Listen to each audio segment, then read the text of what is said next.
नमस्कार दोस्तों, इस समय हम दिल्ली के जंतर मंतर पे मौजूद हैं। आप देख सकते हैं राष्ट्रीय संघ समिति की ओर से लगातार जो है धरना प्रदर्शन किए जा रहे हैं। आप देख सकते हैं ईपीएस यानी कि एम्प्लॉय पेंशन स्कीम को लेकर के लगातार जो है बुजुर्ग जो है प्रदर्शन कर रहे हैं। कहीं कभी रामलीला मैदान पे जो है बड़ी संख्या में उपस्थित होते हैं, कभी जो है जंतर मंतर पे लगातार जो है आप देख सकते हैं श्रृंखला अनशन पर बैठे हुए हैं। ईपीएस की मांग जो है 2015 से लगातार की जा रही है। यहाँ पे मौजूद जो है सीनियर सिटीजन से हम बात करेंगे और उनसे हम इस पूरे मामले पर हम जानकारी लेने की कोशिश करेंगे। हम लोगों की न्यूनतम पेंशन बढ़ाने की मांग है और 7 वर्षों से संघर्ष चल रहा है और अभी तक जो है मांग पूरी नहीं की गई है। और इसमें हम लोगों का 7 तारीख को रामलीला मैदान में रैली हुई और उसके बाद जो है ये 8 तारीख से यहाँ पे क्रमिक अनशन जारी है। हमने सरकार को 2-3 दिन का टाइम दिया है, वरना 13 तारीख से सारे वृद्ध पेंशनर आमरण अनशन पर बैठ जाएंगे। लेकिन बहुत से जो बुजुर्ग हैं जो रिटायर्ड के बाद जो है उनको किसी को 700 रुपया, किसी को 1200 रुपया, किसी को 1500 रुपया पेंशन मिल रहा है, तो क्या लगता है कि इस पूरे महीने में इससे गुजारा हो जाएगा? सर मैं तो उसी में मैं भी बीमार आदमी हूँ, मुझे 700 रुपया पर मंथ 20 साल से मिल रहा है। मात्र 700 रुपया? मात्र 700। 2002 में मिल बंद हुआ और हमको 700 रुपया मिलता है, जो 20 साल में एक नया पैसा नहीं बढ़ा। आपको कितना मिलता है सर? 2000 रुपए मिलते हैं, 2022 रुपए मिलते हैं। जिससे किसी को मिलता था 2022 से 2055 रुपया, ऐसी इसमें 3000 तक भी मिलता है, पर एवरेज आता है 1170 रुपए। तो क्या लगता है आपकी मांगे पूरी की जाएगी, उम्मीद है अभी? देखिए जी, विश्वास तो हमारे को है ही, क्योंकि प्रधानमंत्री जी ने जैसे 2 बारी हमारे को प्रॉमिस किया है कि हम कर रहे हैं, राजनाथ सिंह जी ने किया है, मैडम फाइनेंस मिनिस्ट्री में भी हमने अपनी रिप्रेजेंटेशन दी है। उन हालात के हिसाब से अगर वादा पूरा नहीं कर रहे हैं तो सबका साथ सबका विकास का जो एक जुमला छोड़ा गया है तो वो झूठ है, वो गिनती के लोगों के लिए है। और क्या है कि सारी चीजें जो है फ्री भी बांटी जा रही हैं, तो क्या इन पेंशनर्स का जो योगदान रहा है, क्या उसमें से उनको पेंशन नहीं दी जा सकती? करोड़ों रुपया इलेक्शन से पहले पकड़ा जाता है, अरे भैया उसी को बांट दोगे तो पेंशन ही पूरी खत्म हो जाएगी, जरूरत ही नहीं किसी से भीख मांगने की। अब ये सरकार के ऊपर है, सरकार क्या सोचती है। हमारी मांगे तब तक रहेंगी, जब तक मांगे पूरी नहीं हो जाती तब तक ये अनशन जारी रहेगा। देखा कि जो सीनियर सिटीजन है लगातार जो है अपने पेंशन को लेकर के जो सरकार की तरफ से वादा भी किया गया था, लगातार प्रोटेस्ट कर रहे हैं। रामलीला मैदान में भी 7 तारीख को बड़ी संख्या में वो उपस्थित थे, लगा उसके बाद 8 तारीख से जंतर मंतर पे बैठे हुए हैं। सर लगातार आप मांग कर रहे हैं, क्या लगता है आपकी मांगे पूरी की जाएंगी? हाँ, कुछ तो मांग पूरी होने वाली है, ऐसा संकेत मिला है कि कुछ कैलकुलेशन करके पूरा जितना हमारा मांग है, जो कैलकुलेटेड मांग है, वो कोई मतलब इलीगल मांग नहीं है, वो कैलकुलेटेड है बेसिक के अनुसार। उसमें कुछ देने के लिए ऐसा आश्वासन मिला है या सूचना मिली है, बट हम श्योर नहीं है कि मिलेगा नहीं मिलेगा। आप लोग उनकी मांगे हैं कि मिनिमम जो है 7500 रुपया पेंशन मिलना चाहिए, प्लस डीए और जो है मेडिकल फैसिलिटीज मिलना चाहिए। तो क्या लगता है इनमें कौन सी मांगे आपकी पूरी हो सकती है? ये तीनों जो मांगे जो है जायज मांगे हैं। हमारा तो 8 लाख करोड़ रुपया जमा है ना ईपीएफ में, वो हमारा ही पैसा है। और उसका यदि आप ब्याज लगाते हो मार्केट में तो उसका अच्छा खासा ब्याज आता, और उसका ब्याज तो 90,000 करोड़ आ रहा है, और हमको तो केवल 45,000 करोड़ चाहिए पूरे देश के लिए, तो बहुत कम अमाउंट है। आप तो पैसा दाएं बाएं खर्चा कर रहे हो, जो कर्मचारियों का पैसा है उनका ब्याज उनको दो, बस इतना ही मांग रहे हैं। लेकिन चुनाव के टाइम में अक्सर देखा जाता है कि नोटों का घोटाला बंडल नजर आता है, लेकिन आप लोगों को जो हक नहीं मिल रहा है, जो बुजुर्ग हैं जो अपनी जिंदगी गुजारा है, अब लास्ट में जो आखिर वक्त है उसमें जो पेंशन के तौर पे जो पेंशन के तौर पे जो पैसा मिलेगा उसे अपनी जिंदगी गुजारेंगे, लेकिन फिर भी आपकी मांगे पूरी नहीं हो रही है। तो क्या लगता है 2024 में केंद्र सरकार के लिए एक बड़ी चुनौती होगी, और क्या आप लोग वोट का चोट दे सकते हैं? हमारे 7 करोड़ वोट हैं देश के अंदर, 7 करोड़ लोग हैं, हम 7.5 करोड़, तो मोटा मोटा हमारा 28 करोड़ वोट तो बनता है। यदि हम 50% भी वोटिंग करते तो 14 करोड़ वोट बहुत होता है, तो ये बड़ा चोट होगा। और सारे लोग इस बार जो है चेंज करने के लिए, मतलब ये जो हमारा काम करेगा वही देश में राज करेगा का नारे के साथ हम लोग चल रहे हैं। रहा ये नोटों का बंडल चुनाव में दिखता है, तो ये एक अनजान भीड़ का लूट तंत्र सिंडिकेट स्थापित किया गया है। ये लोकतंत्र दुनिया में नहीं है, लोकतंत्र दुनिया में नहीं है, लोकतंत्र भारत में भी नहीं है। एक अनजान भीड़ का लूट तंत्र सिंडिकेट स्थापित किया गया है और यही राज कर रहा है। और जिन जिन देशों में प्रशासक है वो देश तरक्की कर रहे हैं, जहां ये लूट तंत्र सिंडिकेट है वो देश ऐसे ही बर्बाद है। चाहे आप भारत को देख लो, श्रीलंका को देख लो, अभी राष्ट्रपति को घर से उठा करके पटका था, है ना। और पाकिस्तान में देख लो कब किसको मारते किसी को पता नहीं, स्कूल में बम फोड़ दे रहे हैं। तो ये जो है लोकतंत्र नहीं है, ये लूट तंत्र, एक सिंडिकेट है। मैं समझता हूं ऐसा लोकतंत्र खत्म कर करके एक प्रशासक, एक राष्ट्रीय प्रशासक के रूप में शासन चलाना चाहिए। देशवासियों को इसकी मांग करनी चाहिए और भविष्य में ऐसी मांग आ सकती है।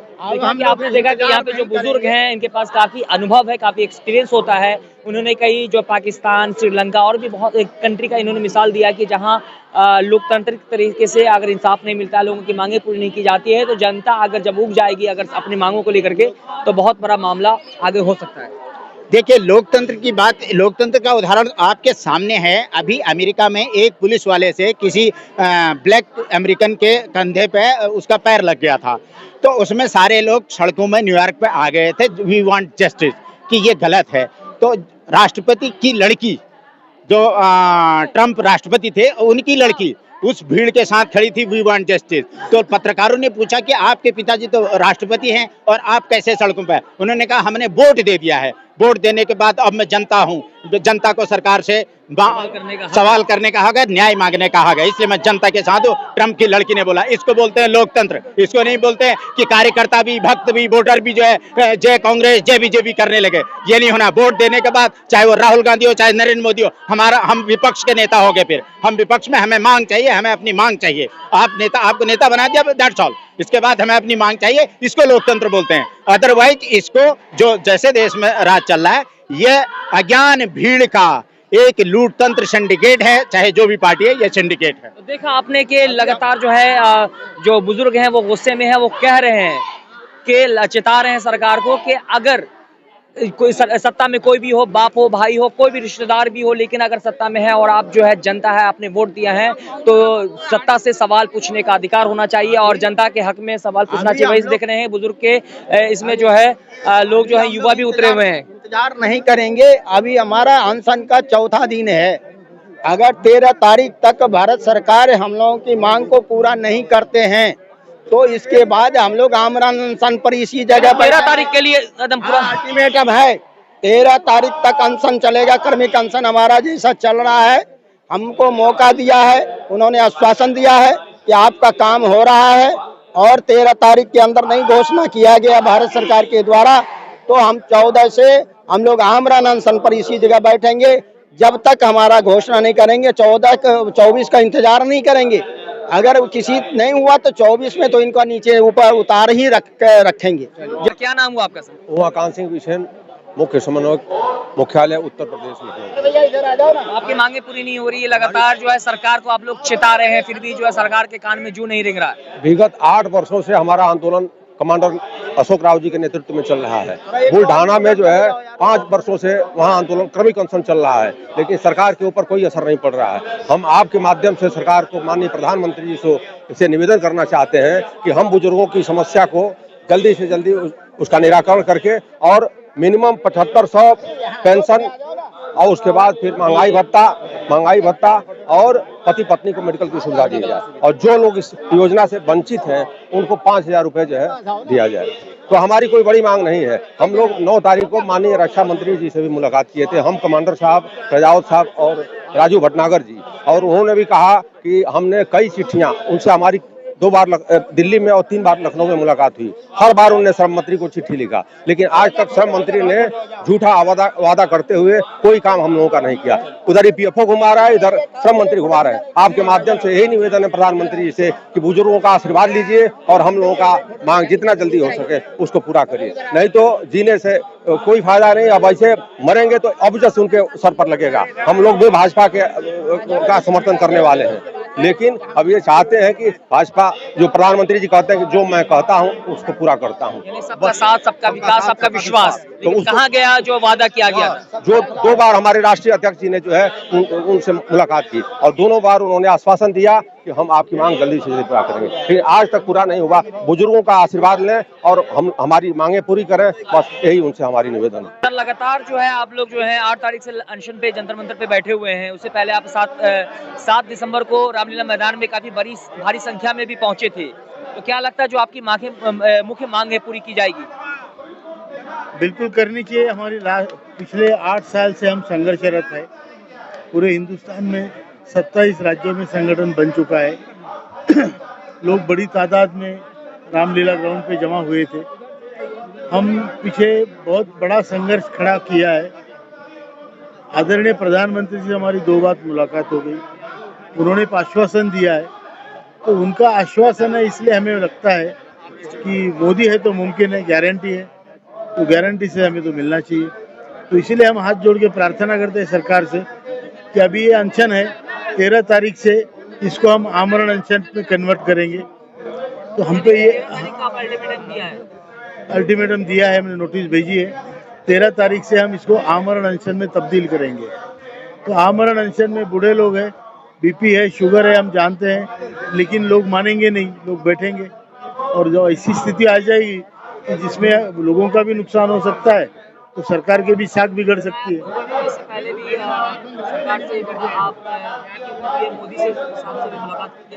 हाँ, 2 बार मुलाकात हुई हमारी, आधे घंटे चर्चा हुई और उन्होंने गारंटी दी कि मैं आपका काम करूंगा। लेकिन इस उम्र में जो आप लोग की जितने भी बुजुर्ग हैं, आराम करने की उम्र थी, आप सड़कों पे हैं, हम अभी 13 तारीख का अल्टीमेटम दे रहे हैं, उसके बाद जो लगातार आप बैठेंगे, अगर कुछ होता है इसका जिम्मेदार आप, अगर किसी भी बुजुर्ग को? हाँ, वो नोटिस हमने भेजी है, तो हम चाहते हैं सरकार, हमने जानबूझ के आज से आमरण अनशन था, लेकिन 2 दिन हमने संसद के चलते हुए सरकार को दिया है कि 2 दिन में आप निर्णय लो, ताकि हम ये प्रसंग को मतलब टाल सके कि इतने सारे लोग, इतने बूढ़े बुजुर्ग, बीपी शुगर वाले, उनको अनशन पे बिठाना मेरे भी मन को अच्छा नहीं लग रहा है, किसी को भी अच्छा नहीं लग रहा है, लेकिन अगर सरकार मजबूर करेगी तो करना पड़ेगा। मैं कमांडर अशोक राउत, राष्ट्रीय अध्यक्ष EPS 95 राष्ट्रीय संघर्ष समिति। आपने देखा कि लगातार जो है सीनियर सिटीजन जो है अपनी मांगों को लेकर के सड़कों पे उतरे हुए हैं। इस उम्र में जब वो जवानी थी तो अपने काम काज में गुजारा, लेकिन अब जो बुढ़ापे में जो उनके आराम करने की उम्र है, हाँ 35 साल 40 साल उन्होंने सेवा किया, अब जब रिटायरमेंट के बाद जो है आराम करने की उम्र है, तो उस वक्त जो है उनको सड़कों पे आना पड़ रहा है। ऐसे इन सभी मुद्दों पर आप क्या सोचते हैं, कृपया कमेंट करके हमें जरूर बताएं। तब तक के लिए नमस्कार, जय हिंद, जय भारत।